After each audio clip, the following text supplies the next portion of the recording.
This is iCastNews.com, live and direct from United Nations headquarters in New York City. And this is heat in the Middle East. The heat in the Middle East is tempering down as we head into Christmas week, but there is good news. First of all, the Greek Orthodox nuns, about whom we worried in the previous week, who had disappeared from their monastery in the northern part of the country, have turned up. They were bustled out of an area that fell to Al-Qaeda Mulliman, but they are safe. They've been seen. They are not in their normal monastery of Mar Tiklala, but they are getting ready for the festival of the seven fishes and for celebrating their great holiday of Christmas, which is coming whether you observe the Roman or the Greek Orthodox calendar soon. Bad news, however, is coming out of Syria also. We now know that some 11,420 children have died so far as a result of the war in Syria.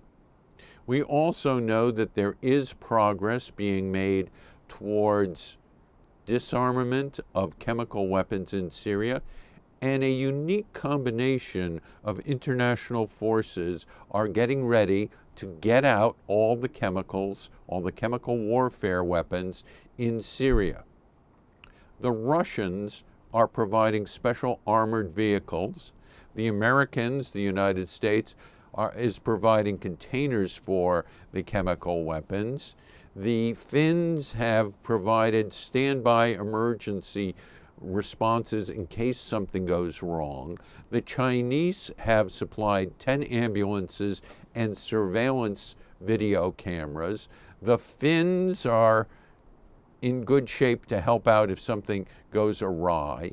The Danes and the Norwegians are supplying boats to ferry the material to Italy. The Brits are supplying a escort ship, and some of the less lethal weapons are going to be taken to Great Britain to be destroyed in high-intensity fires and ovens. The more lethal material is going to go on a United States vessel when it is transloaded in Italy. The MSS Ray, the motor ship Ray, which is being equipped for hydrolysis, that is diluting the chemicals with water and some chemical neutralizers, according to the timetable set up by the disarmament agreement, which was brokered and initiated by the Russian Foreign Ministry. Chemical weapons are supposed to be out of Syria by the time the year 2013 ends, and it is in time.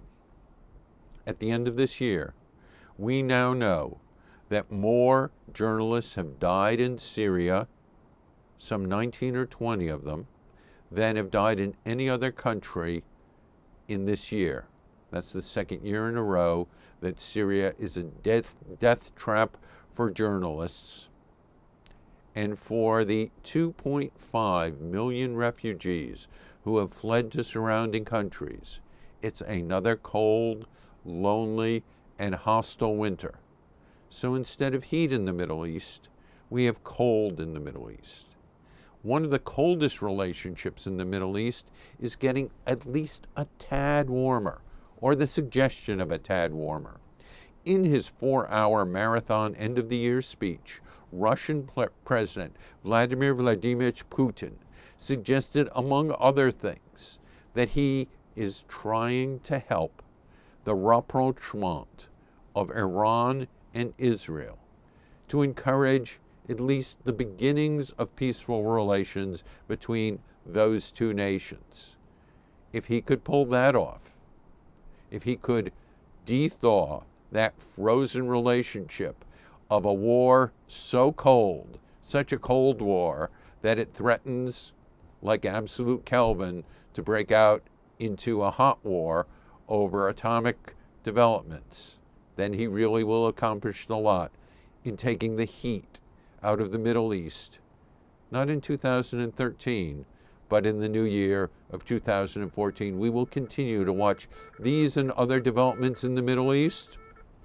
For Heat in the Middle East, for ICASTnews.com, live and direct from United Nations headquarters here in New York City, I'm Jonathan Sanders.